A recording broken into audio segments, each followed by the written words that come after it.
Hey you, this is the best video on the internet for all things pickleball singles. Let's get into it. In my opinion, the most important shot in singles for lower level to intermediate players is actually the serve.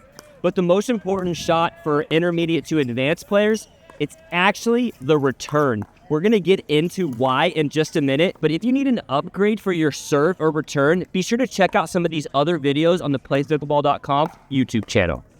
My first tip for winning more singles game is honestly, go for your serve. Like legitimately, really go for it, meaning you want to serve deep and very aggressive. I actually heard a pickleball pro say that you should miss 1 or 2 serves at least in a game singles hitting deep because that's how aggressive you want to serve. So just remember in singles, for your serve, go big.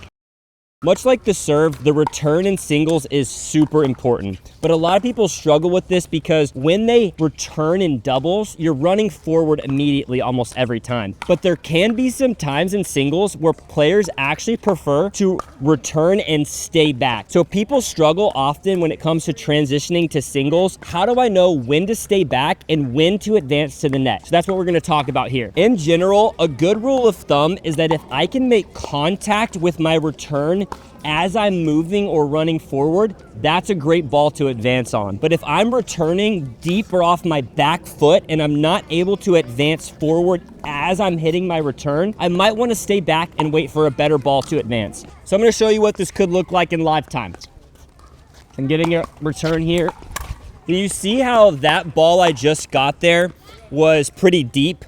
I made contact almost all the way back here and I was on my back foot. So in that scenario, I'm gonna wanna maybe hit a good deep return and then wait for a ball that I can advance on. So let's try it again here.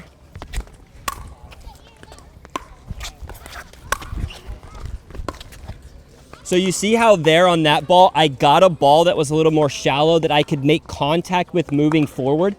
If you can make contact with the ball moving forward, or you can be sure to get to the kitchen line, that's a great ball to advance on. Remember, it plays to your advantage in singles, especially if you have some length and speed to get to the kitchen line, because it's going to put the most pressure on your opponents.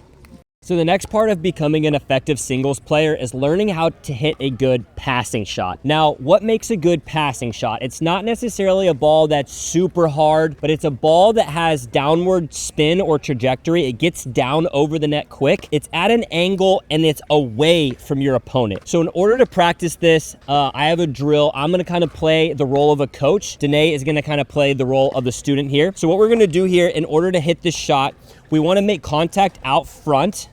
We want to get nice and low, see the bottom half of the ball, and we want to hit an aggressive roll. And the goal is not speed here. The goal is more of an aggressive spin on that roll. We're going to hit cross court towards this target that we have. We're starting a couple feet off the kitchen line. Once we hit about 3 from this position, we're going to take a step back.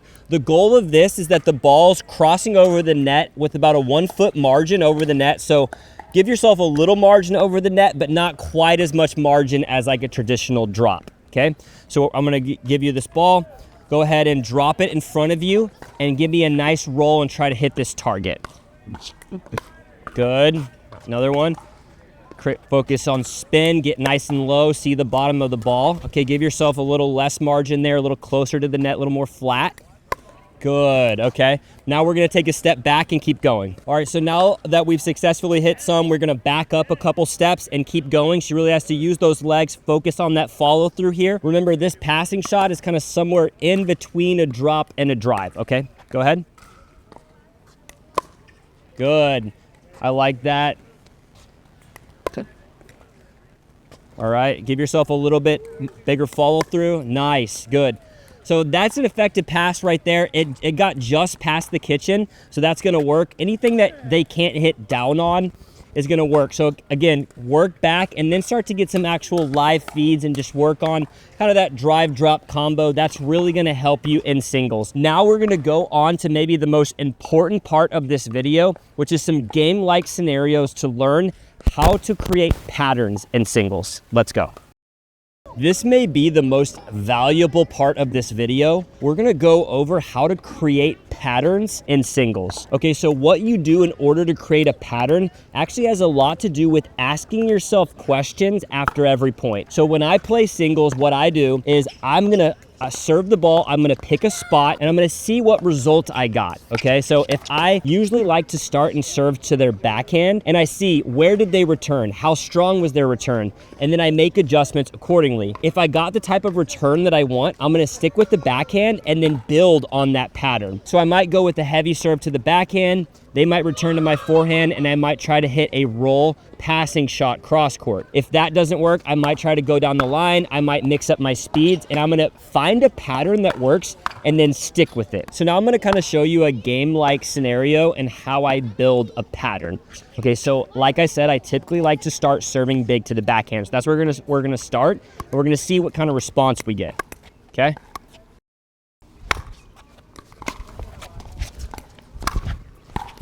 Okay, so what happened there? I had a good, nice return to her inside foot. She chose to run around the backhand and hit a forehand. I got kind of what I wanted, and I was able to set up a ball that bounced higher for a pass, okay? So now we're gonna try it again. All right, now we're gonna kind of build on this. We're gonna see if I still get what I want. So serve big to the backhand, got another return. And I didn't hit as good of a shot there, but I'm finding the pattern that I like, okay? So once I've kind of found what works on my serve, I'm getting a good response from her backhand, or maybe it's her forehand. And now I'm finding, oh, she's really responding to my passing shots well. She's really counter-punching them well.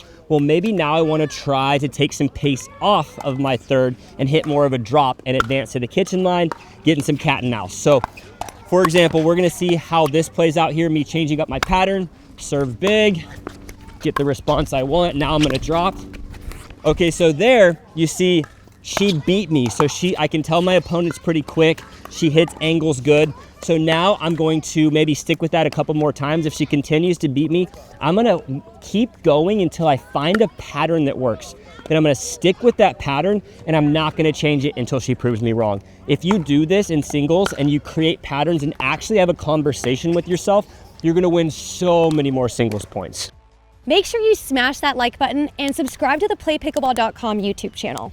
No, seriously, actually subscribe, because the more subscribers that we get, the higher quality videos we can bring you. We'll see you on the next one.